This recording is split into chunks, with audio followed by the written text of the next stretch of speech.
जय हिंद मित्रों। आज के इस वीडियो में हम बीपीएससी जीएस पत्र में पूछा जाने वाला एक महत्वपूर्ण प्रश्न मिथिला पेंटिंग या मधुबनी पेंटिंग को लेकर आए। मधुबनी पेंटिंग बिहार के मिथिला क्षेत्र में विकसित फली हुई एक कला है। यह बिहार की एक प्रमुख लोक कला है। इस कला का विकास मिथिला के मधुबनी, दरभंगा, सहरसा, पूर्णिया जिला में हुआ है और इन जिला में इसका संबंध यहाँ के लोक कला से। मधुबनी पेंटिंग में या मिथिला पेंटिंग में सबसे महत्वपूर्ण भूमिका महिलाओं की रही, क्योंकि इसमें सारे चित्रों का निर्माण महिलाओं के द्वारा मुख्य रूप से किया जाता है। मधुबनी पेंटिंग या मिथिला पेंटिंग के दो रूप हैं। एक का नाम है भित्ति चित्र, मतलब घर के दीवार पर बनाए गए चित्रों को भित्ति चित्र कहते हैं। दूसरा है भूमि चित्र, जिसको हम अड़िपन के नाम से भी जानते हैं, मतलब जमीन की सतह पर बनाए गए चित्र को हम अड़िपन या भूमि चित्र के नाम से जानते हैं। ये जो भित्ति चित्र है, मतलब जो दीवार चित्र है, इसके दो रूप हैं। पहला गोसाई घर की सजावट और दूसरा कोहबर घर की सजावट। मतलब भित्ति चित्र के दो रूप हैं। पहला गोसाई घर मतलब पूजा घर की सजावट और दूसरा कोहबर घर की सजावट। गोसाई घर, इसमें धार्मिक चित्र बने होते हैं। गोसाई घर मतलब जिसमें हम पूजा करते हैं, उसमें धार्मिक चित्र बनते हैं। चित्र क्या क्या होता है? तो शिव पार्वती का चित्र बनाता है लोग, राधा कृष्ण का चित्र बनाते हैं, विष्णु लक्ष्मी का चित्र बनाते हैं, दुर्गा और काली का चित्र बनाते हैं। इसके अलावा दशावतार। ये जो गोसाई घर की सजावट वाली जो चित्र है, हमारे बिहार के मिथिला क्षेत्र में खास करके ब्राह्मण और कायस्थ परिवार में विशेष रूप से इस परंपरा का आयोजन किया जाता है। दूसरा हम कोहबर चित्र की बात करते हैं। तो कोहबर मतलब विवाह के उपरांत जब लड़का लड़की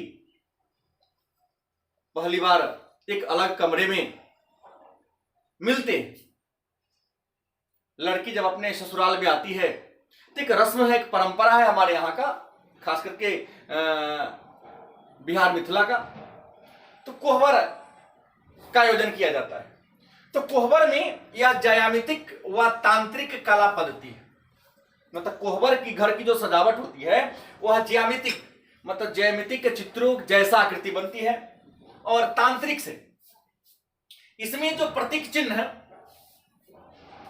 दिखाया जाता है वह अलग अलग तथ्यों को संबोधित करती है। जैसे कोहबर घर के बाहर, मतलब कोहबर घर के जो बाहर का दीवार होता है, उस दीवार पर रति और कामदेव का चित्र होता है। रति स्त्री का प्रतीक है और कामदेव मतलब काम वासना का पुरुष का प्रतीक है। घर के चारों कोण पर यक्षिणी का चित्र होता है और पशु पक्षी और वृक्ष के चित्र दीवार पर बनाए जाते हैं। चित्र की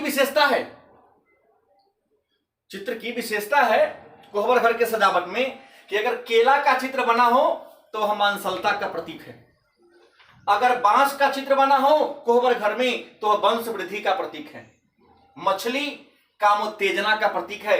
सुगा जिसको तूता कहते हैं वह कामवाहक का प्रतीक है। सिंह शक्ति का प्रतीक है और हाथी घोड़ा ऐश्वर्य का प्रतीक है। तो ये आपका रहा भित्ति चित्र। दूसरा आता है भूमि चित्र, जिसको हम अड़िपन कहते हैं। भूमि चित्र जिसे हम अड़िपन कहते हैं। अड़िपन महिलाओं द्वारा पीढ़ी दर पीढ़ी चली आ रही चित्र निर्माण की एक परंपरा है। अड़िपन का निर्माण आंगन में, घर के आंगन में या घर के जो मुख्य द्वार होते हैं उसके बाहर चौखट के आगे सामने जमीन पर बनाया जाता है। अड़िपन का निर्माण चावल के पीसा हुआ घोल और सिंदूर के घोल से महिलाएं या तो हाथ के मूली से चित्र बनाती है या बांस के कूंची या बांस का ब्रश से चित्र का निर्माण करते हैं। ये अड़िपन जो होते हैं 5 श्रेणियां की। अड़िपन मुख्य 5 श्रेणियां के 5 प्रकार के होते हैं। पहला, इसमें मनुष्य और पशु पक्षी के चित्र दर्शाने वाले अड़िपन। कुछ ऐसे अड़िपन होते हैं जिसमें मनुष्य और पशु पक्षी का चित्र होता है। कुछ अड़िपन फल फूल और वृक्ष के चित्र होते हैं। तीसरा, देवी देवता वाला अड़िपन होता है। चौथा, तांत्रिक प्रतीकों पर आधारित अड़िपन।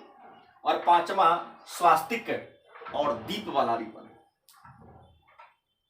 ये जो अड़िपन होते हैं, आपको बता दें कि जब कुमारी लड़कियां पूजा पाठ करने जाती है, जैसे खास करके तुलसी पूजा, तो ये पूजा पाठ के समय त्रिकोणात्मक और आयताकार अड़िपन बनते हैं। मन में प्रश्न होगा कि किस अवसर पर कैसा अड़िपन बनेगा।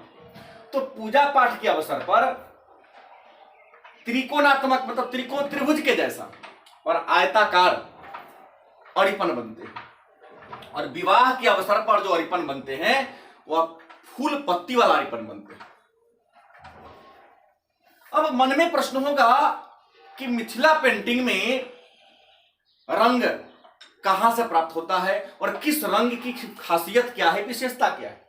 तो मिथिला पेंटिंग में जिस रंग का कलाकार प्रयोग करते हैं, चित्रकार प्रयोग करते हैं, वे सारे रंग वनस्पतियों से प्राप्त होता है, मतलब पेड़ पौधों से प्राप्त होता है। जैसे इसमें प्रयोग होने वाला रंग है हरा रंग, पीला रंग, केसरिया रंग, नीला रंग, नारंगी रंग। इसमें हरा रंग जो होता है वह सेम के पत्ता से, नारंगी रंग पलाश के फूल से, कुसुम के फूल से लाल रंग प्राप्त होता है, और नील से, नील जिसमें हम कपड़ा पर चढ़ाते हैं, नीला रंग प्राप्त होता है, और काजल से काला रंग प्राप्त होता है। मन में प्रश्न होगा कि कौन सा रंग किसका प्रतीक है। विशेष ध्यान देने योग्य बात है, कौन सा रंग किसका प्रतीक है। तो पीला रंग धरती का प्रतीक है, उजला रंग पानी का प्रतीक है। सामान्यतः मानचित्र बनाने में नीला रंग पानी को दर्शाता है, लेकिन मिथिला पेंटिंग में उजला रंग पानी का प्रतीक है, लाल रंग आग का प्रतीक है, काला रंग वायु का प्रतीक है, और नीला रंग आकाश का प्रतीक है। इस मधुबनी पेंटिंग के या मिथिला पेंटिंग के जो प्रमुख चित्रकार हैं वह सिया देवी, कौशल्या देवी, गंगा देवी, जगदम्बा देवी, भगवती देवी और लाल बाबा, पुरुष वही। मिथिला पेंटिंग के प्रमुख केंद्र की बात करें तो मधुबनी, लहेरियासराय, रांची और भवानीपुर। हालांकि मधुबनी पेंटिंग को ज्यादा उपलब्धि नहीं मिल पाई है, हमारे केंद्र सरकार और राज्य सरकार के द्वारा ज्यादा प्रोत्साहन न मिला, इसलिए उसका उतना विकास न हो सका। लेकिन वर्तमान सरकारों के द्वारा काफी रुचि ली जा रही है। आज अमेरिका, जापान, रशिया जैसे देशों में हमारे मधुबनी पेंटिंग का मांग बढ़ रहा है। और आपको बता दें, शशिकला देवी जो मधुबनी पेंटिंग के मुख्य चित्रकार हैं, उनके द्वारा बनाए गए चित्रों का प्रदर्शनी जापान में होता है। और जापान में एक तोकामाची जगह है, स्थान है, गांव है, उस तोकामाची गांव में मिथिला पेंटिंग का एक संग्रहालय है।